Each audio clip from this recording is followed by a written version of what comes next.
Hi everyone, my name is Terry and welcome to my channel, The Pink Dumbbell Problem.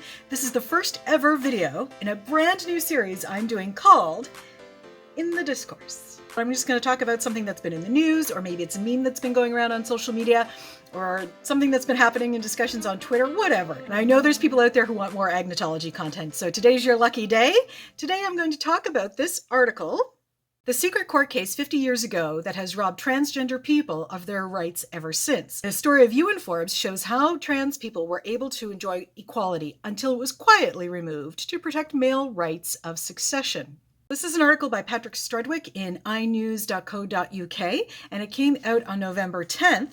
And I've picked this one because it is a really fantastic illustration of how strategic ploy agnotology actually works. For anybody who is brand new to this channel and maybe has never heard of agnotology before, agnotology is absence of knowledge. In other words, to put it shortly and a little spicy, ignorance. And ology, of course, is the study of it. So I study ignorance and how it's created and how it's deliberately created to manipulate how we behave and how we see the world and the stories we tell each other and the discourses we have. I've done a bunch of videos about agnotology, including what the different branches of it mean, but strategic ploy, very quickly, is that branch of agnotology, that production of ignorance that's done very intentionally and is done so well you don't even know that you're missing some information from the past. I'll put some links down below to some of my other agnotology videos in case you're interested in a more detailed description than that. This article is actually about a new book by Zoe Playden called The Hidden Case of Ewan Forbes, and hidden is exactly the right word. Now, full disclosure, I haven't read the book yet. It's on order. I am waiting for it. It is hopefully going to be in my mailbox any day now.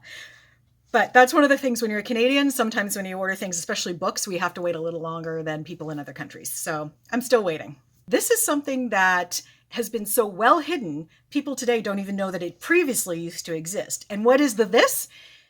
It's trans rights in the UK. If you've been following trans rights issues at all, you know that the UK is what a lot of people are now calling Turf Island, right? It is not a good place to be trans. Today in the UK, trans people are fighting for the right to self-identify and to have all the same rights and privileges granted to any other citizen of the country. That wasn't always the case, and this is where the hiding and the agnotology comes in. Up until the 1970s, there was no problem with self-identification and changing your gender identity.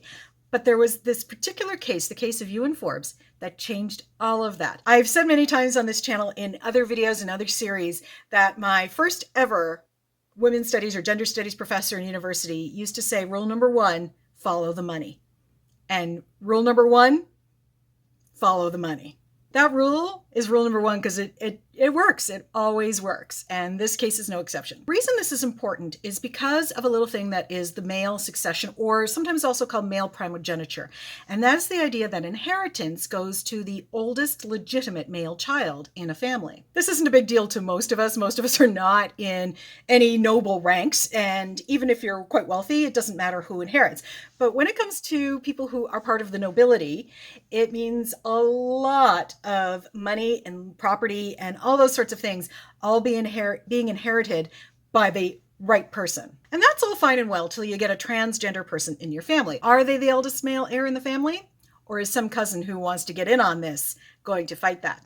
Well, that's what happened to Ewan Forbes. So Ewan Forbes was AFAB, assigned female at birth, and transitioned and lived his life as a man. Cousins come out of the woodwork saying, well, he's not a real man. And that is when transgender rights tanked in the UK. The idea of transgender people having rights and even having visibility was really erased. There wasn't super high visibility before this, but it really got tamped down because it really completely changed who could end up owning things in these higher ranking noble classes. This goes all the way to the top, literally to the head of state, which in the UK and even here in Canada to this day is the Queen.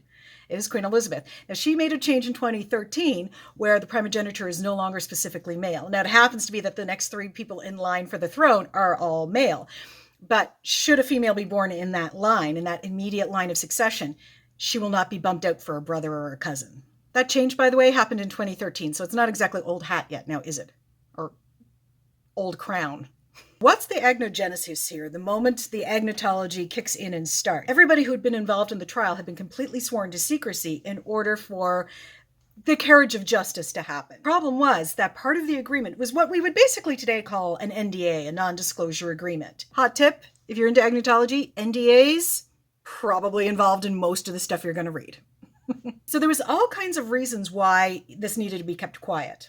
But the result of that was that everybody involved in this trial was sworn to secrecy. So by 1970, the whole area of male succession or male primogeniture was to suppress all information about transgender people, not allow transgender people in the UK to self-identify, and therefore completely erase anything that had previously existed about those rights, to the point that now today, 50-ish years later, most people don't know that those rights ever existed in the past. And that's really ultimately how agnotology works. Somebody makes a decision to take a piece of information out of the public knowledge, out of the public discourse, in the discourse. Basically, access to the knowledge gets suppressed or removed or denied so that the knowledge kind of ceases to exist. And it takes an author like Zoe Playton has done for this book to eventually, decades later, dig it up and go, oh wait, we did used to have trans rights in this country and we can have them again. And I am so excited for her book to arrive because I am going to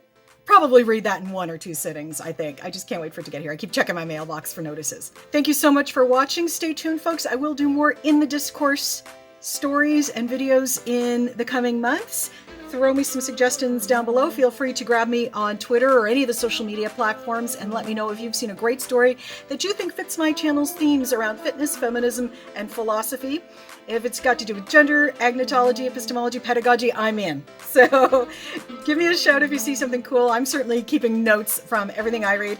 And as always, as I say in every video, lift heavy, fight the patriarchy, and I'll see you for the next one. Bye.